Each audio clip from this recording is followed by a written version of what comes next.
British cycling की किस्मत 2003 में एक दिन बदल गई। ग्रेट ब्रिटेन में प्रोफेशनल साइकिलिंग को संचालित करने वाली इस संस्था ने हाल ही में नया परफॉर्मेंस डायरेक्टर डेव बेल्सफोर्ड को रख लिया था। यह वह समय था जब ग्रेट ब्रिटेन में प्रोफेशनल साइकिलिस्ट करीब 100 वर्ष से साधारण दर्जे को झेल रहे थे। ब्रिटिश साइकिलिस्ट ने 1908 से लेकर अब तक सिर्फ एक बार ओलंपिक में स्वर्ण पदक जीता था, जबकि साइकिलिंग की सबसे बड़ी स्पर्धा टूर डी फ्रांस में बहुत ही खराब प्रदर्शन किए थे। 110 वर्ष में किसी भी ब्रिटिश साइकिलिस्ट ने टूर डी फ्रांस में जीत हासिल नहीं की थी।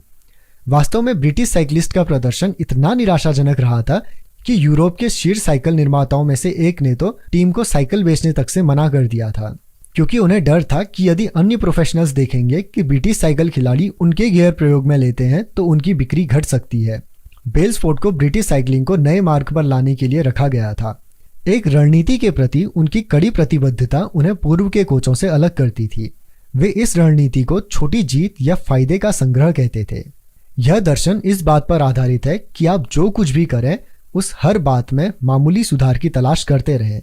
बेल्सफोर्ड कहते थे, पूरा सिद्धांत इस बात पर आधारित है कि यदि साइकिल चलाने के लिए जो भी प्रयास किया जा रहा है उसे टुकड़ों में बांटकर आप देखेंगे और फिर उनमें 1% सुधार भी करेंगे, तो आप जब समग्र रूप से इसे अमल में लाएंगे तो बहुत ज्यादा बदलाव कर चुके होंगे। बेल्सफोर्ड और उनके कोचों ने मामूली बदलावों से शुरुआत की, जिसकी एक प्रोफेशनल साइकिलिंग टीम से आशा की जाती है। उन्होंने साइकिल की सीट को फिर से डिजाइन कराया ताकि यह अधिक सुविधाजनक हो, एवं टायरों पर अल्कोहल रगड़ दिया ताकि वे अच्छी पकड़ से चल सकें। उन्होंने साइकिल चालकों से इलेक्ट्रिकली हीटेड पैंट्स पहनने को कहा ताकि मांसपेशियों का तापमान आदर्श रह सके। साथ ही बायोफीडबैक सेंसर के प्रयोग से यह जांचा कि प्रत्येक एथलीट एक खास वर्कआउट के दौरान किस स्थिति में रहता है। टीम ने विंड टनल, एक विशेष सुरंग जिसमें लगातार हवा चलती है, इसमें कई वाहनों का भी परीक्षण होता है, में विभिन्न कपड़े पहनकर परीक्षण किया और आउटडोर में साइकिल चलाने के लिए प्रयुक्त सूट्स की बजाय इंडोर रेसिंग सूट्स का प्रयोग किया, जो हल्के और ज्यादा एरोडायनेमिक साबित हुए। लेकिन वे इतने पर ही नहीं रुके।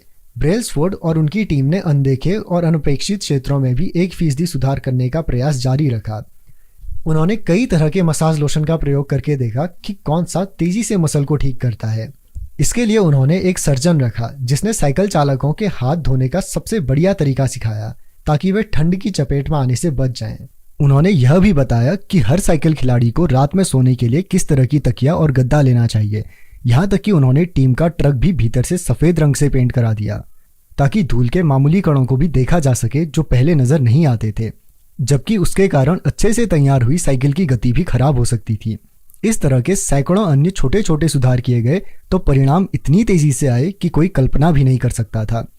बेल्सफोर्ड के पद संभालने के 5 साल बाद ही ब्रिटिश साइकिलिंग टीम का 2008 के बीजिंग ओलंपिक में दबदबा रहा, जिसमें उसने सड़क और ट्रैक साइकिलिंग स्पर्धाओं में 60% स्वर्ण पदक जीते। 4 वर्ष बाद जब ओलंपिक का आयोजन लंदन में किया गया तो ब्रिटिश साइकिल खिलाड़ियों ने 9 ओलंपिक रिकॉर्ड्स और 7 विश्व रिकॉर्ड्स कायम किए। उसी वर्ष ब्रेडली विंगिस पहले ब्रिटिश साइकिलिस्ट बने जिन्होंने टूर डी फ्रांस में जीत दर्ज की। अगले वर्ष उनकी ही टीम के अन्य साथी क्रिस फ्रूम ने यह रेस जीती और 2015, 2016 और 2017 में भी वे ही जीते। 6 वर्ष में ब्रिटिश साइकिलिस्ट ने 5 मरतबा टूर डी फ्रांस में जीत दर्ज की। ब्रिटेन के साइकिलिस्ट 10 वर्ष की अवधि 2007 से 2017 के बीच 178 वर्ल्ड चैंपियनशिप, 66 ओलंपिक अथवा पैरा ओलंपिक स्वर्ण पदक जीत चुके थे। साथ ही उन्होंने 5 बार टूर डी फ्रांस में भी जीत हासिल की, जो साइकिलिंग के इतिहास में सबसे ज्यादा सफल दौर माना जाता है। यह होता कैसे है? कैसे सामान्य एथलीट्स की एक टीम जो मामूली बदलावों से विश्व चैंपियन बनकर खड़ी हो जाती है?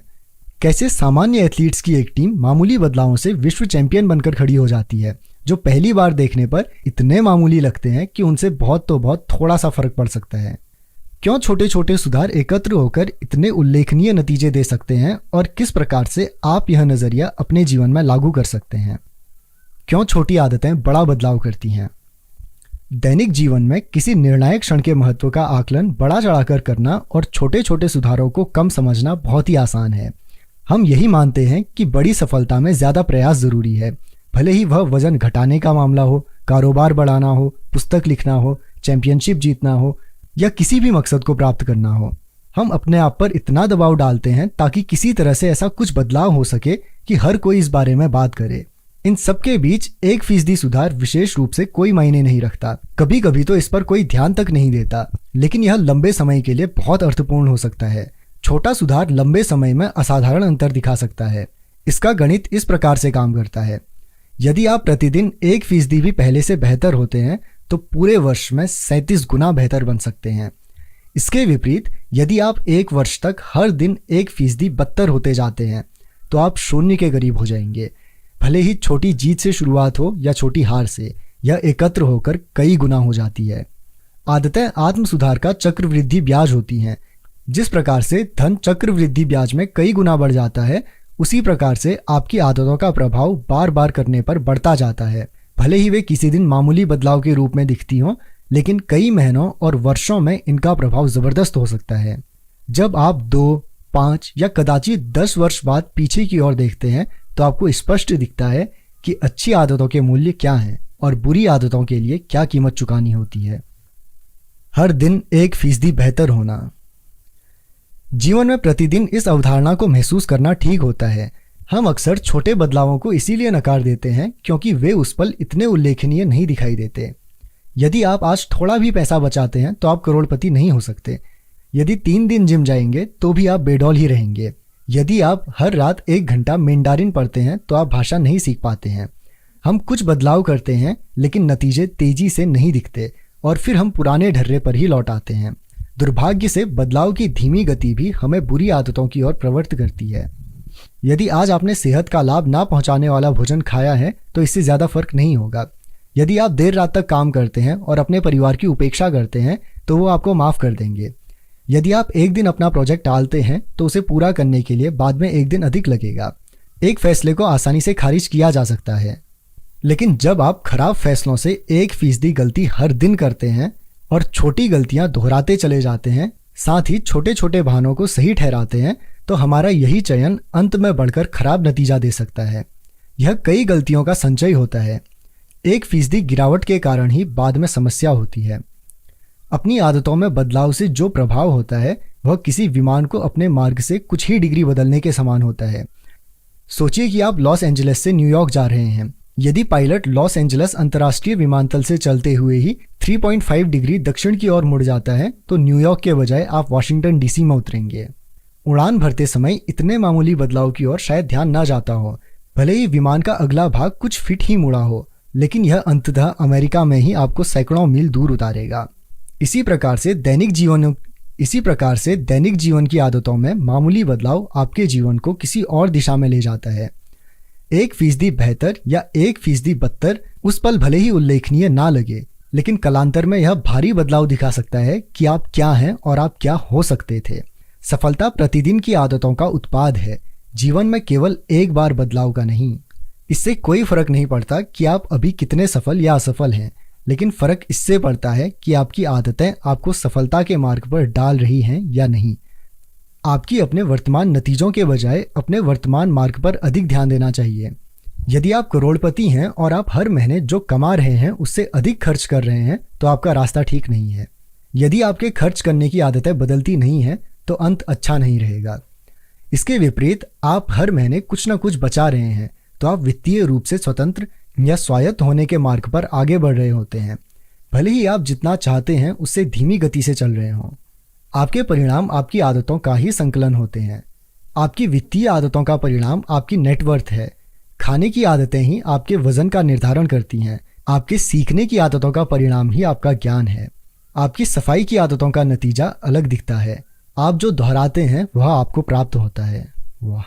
यदि आप अपनी भविष्यवाणी करना चाहते हैं कि आप जीवन में कहाँ पहुँचेंगे तो आपको छोटे फायदों और छोटे नुकसानों दोनों का एक वक्र बनाना होगा।